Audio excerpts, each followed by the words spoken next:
Just continue. Tomorrow, I don't want to think about this anymore. Our up-to-date CBS News Battleground Tracker shows an extremely tight race in 3 crucial states. That's Pennsylvania, Wisconsin, and Michigan. Weijia Zhang is in Pittsburgh with the Harris campaign. Vice President Harris emerged from intense debate preps twice over the weekend for a Sunday stroll with her husband. Are you ready, Madam Vice President? Ready. And to visit a local store. And we are all in this together. Yes, we are. Harris is using extended mock debates to sharpen her case against Trump, while his sessions have been informal, according to sources familiar with their strategies. It's time to turn the page on the divisiveness. It's time to bring our country together.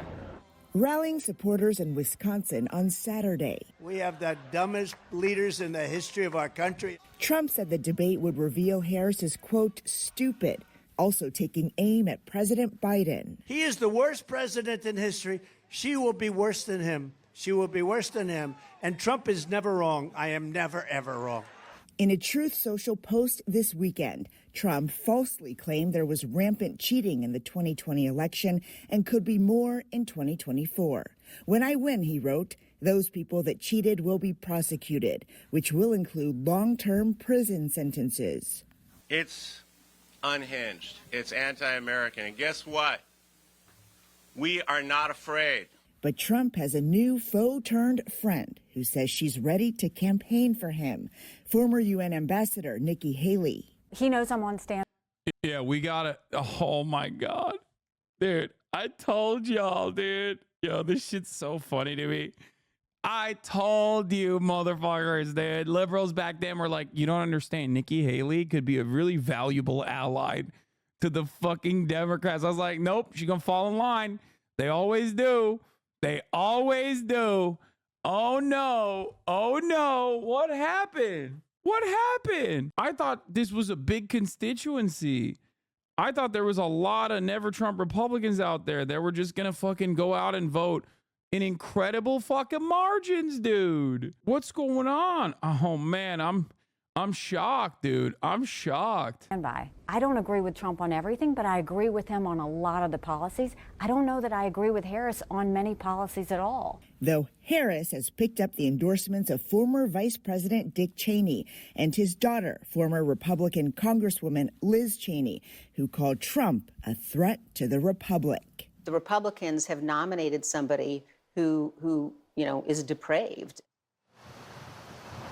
Our new poll also shows that when it comes to voters being excited about their candidates, Harris outperforms Trump in Pennsylvania, Michigan, and Wisconsin. After the debate in Philadelphia on Tuesday, both candidates plan to flood the battleground states. In fact, Harris has announced she plans to be right back here in Pennsylvania on Friday. Gail? Yep, the countdown is underway. Thank you very much, Weijia. Washington Bureau Chief Political Director Rick Klein. He's also at the debate site in Philadelphia. Rick, the polls showed this race is so close. Good morning, George. I personally know old white women, former Bush voters turned Democrat for Biden. Yeah, no, I'm not saying they don't exist, but that's not how you win elections. That's not how you win elections, dog. That's not how this works. Yeah, close race by some measures, gotten even closer in recent days. The latest 538 polling average has come. Guys, why is it getting closer? I don't understand. Why is it getting closer and closer? I just don't understand. Sorry, I'm also like ordering food early because I'm already hungry. This is not good. Why is it this race keeps getting closer and closer, chat? I don't understand. Kamala Harris up by less than 3%. Everyone was celebrating at the DNC. It's just shocking. It's shocking. How did this happen? Who could have foreseen this? I just don't understand it. What the hell's going on? Percentage points against Donald Trump.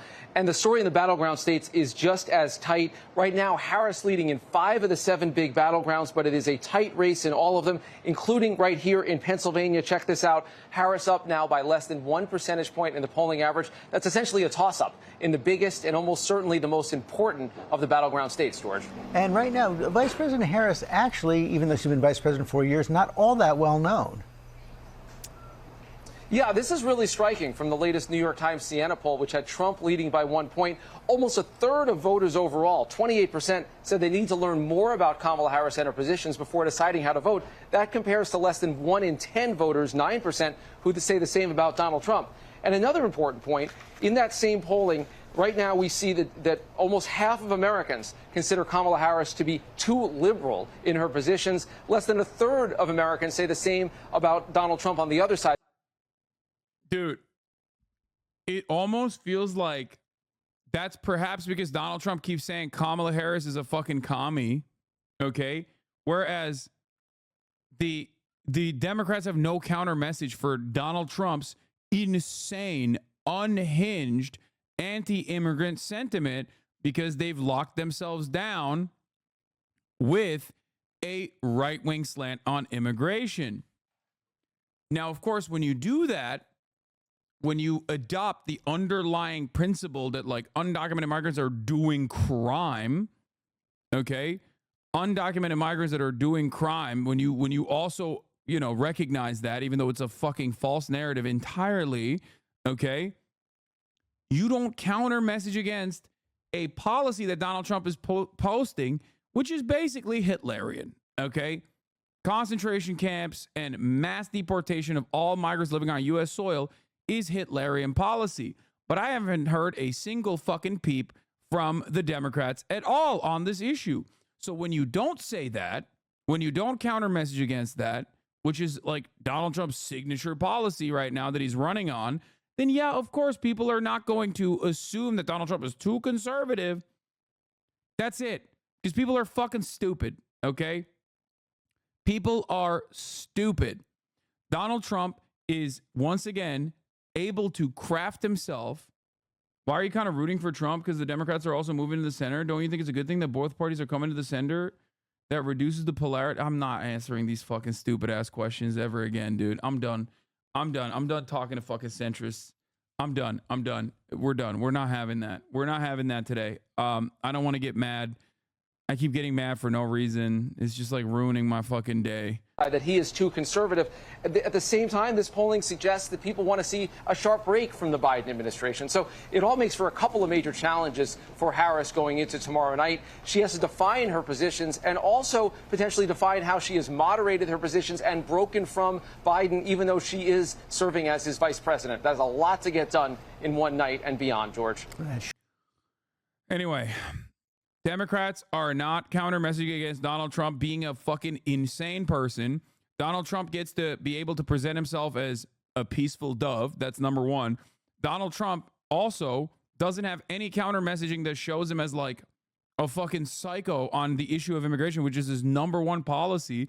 Democrats have also moved to the right on immigration. So all of a sudden, that magically makes the issue of immigration and mass deportation not such a scary policy at all. It's one that is welcomed by 60% of the American population. Democrats see those polls. They think, oh, God, we shouldn't say anything. The only thing that might be able to explain their media strategy is that they just don't want to work. Yeah, I think that, I mean, this was like boring overall, but I think it like humanized both of the candidates, I guess, for people that do care. I don't really think that this is that big of a deal. What I do think is a big deal is the amount of momentum and the amount of positive coverage Kamala Harris got by not being Joseph Robinette Biden, the amount of momentum and enthusiasm that swung in her direction that genuinely changed the trajectory of the race. Okay? The race went from Joseph Robinette Brandon losing the race to Donald Trump to Kamala Harris actually potentially winning the race against Donald Trump. And since then, it seems like since the Waltz pick especially that carried more of that momentum, they have been desperately trying to be like, no, we are literally Joe Biden. I promise you we're Joe Biden. I beg you to understand this is the Joe Biden ticket. You love Joe Biden, right? You love Joe Biden a lot. We are Joe Biden, which is very weird. I've been saying this for months. Kamala Harris had momentum because she wasn't Biden. Now that she spent most of the post-Tim Walz VP pick cycle running as though she is Biden, she's losing that momentum. And the funniest part about this is that just like the Democrats dropped the fucking New Deal Democrat era, the New Deal Democrat policy making, both with Carter and beyond, okay, especially in the post-Reagan world, they're doing that shit again. Yes, I have this ready to go as well. Harris's debate challenge, pushing ahead without leaving Biden behind. Okay, that's dumb as fuck. She should literally drop Biden. She should drop Biden. She should push Biden off the fucking staircase if she has to. You are stupid if you don't recognize that that is what the people want. Like, there are so many aspects of Joseph Robinette Brandon's administration that Kamala Harris genuinely benefited from, like, seemingly not being a part of, despite the fact that she was the vice president. The entire time, the Donald Trump candidacy has been actively trying to tie her now to the Joseph Robinette Brandon administration, despite the fact that she was like a lesser known VP who was just like running around doing fucking all the shittiest jobs that you could possibly do. People see her race and gender and think she's more progressive. That initially worked both ways. Young and progressive voters were excited and more conservative voters were opposed. As time has gone on, the right wing sees her gender and race and continues to oppose her, but progressives see her running to the right on policy and stop liking her. She managed to walk the path of defeat. Exactly. Always expect the Democrats to snatch defeat from the jaws of victory. Okay? Always. They will always do it. And they're doing it now. What did I tell you? I said Kamala Harris needs to activate. Okay? Needs to activate the Obama 2008 coalition of voters. She needs to go progressive and she needs to motivate younger voters. She needs to motivate more progressively minded voters. The voting blocks that were leaving Joseph Robinette Brandon behind, because Joseph Robinette Brandon's projected path to victory relied on college-educated white voters, okay? It relied on old conservative former Republican Party voters swapping out for the Brandon ticket. Some of those people are not going to turn around and vote for a black woman, okay? That is a reality. That is a reality. These were not like diehard Biden loyalists. They simply saw Donald Trump as a issue, okay? And this dramatically changed the legislative trajectory of the Democratic Party because they were just like, oh, we are now Republican. We are officially, openly the Republican Party. We are the former Republican Party. As the Democratic Party, we are now the former Republican Party, okay?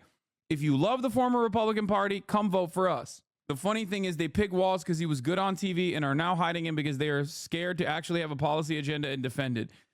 That is what is genuinely frustrating. I thought that they would have recognized, that Tim Walz was going to lock them into progressive policies and defending those progressive policies. That's why I thought that pick was consequential. That's why I thought that pick was meaningful. And now, where the fuck is Tim Walz? They're making him do radio slots in fucking Minnesota, man. They're making him do radio interviews, bro. I called this. Can I be streamer now? My job is boring. It's insane how well she was doing when she was going by her instincts, and now that she's listening to Biden campaign losers, she starts falling off. Pathetic. Yeah, they just don't want to fucking win. That's it, dude. There's no other rhyme or reason for the way that they have been behaving. They just don't want to fucking win. I don't know. I don't understand it. I don't get it. I just, like, it doesn't make any sense.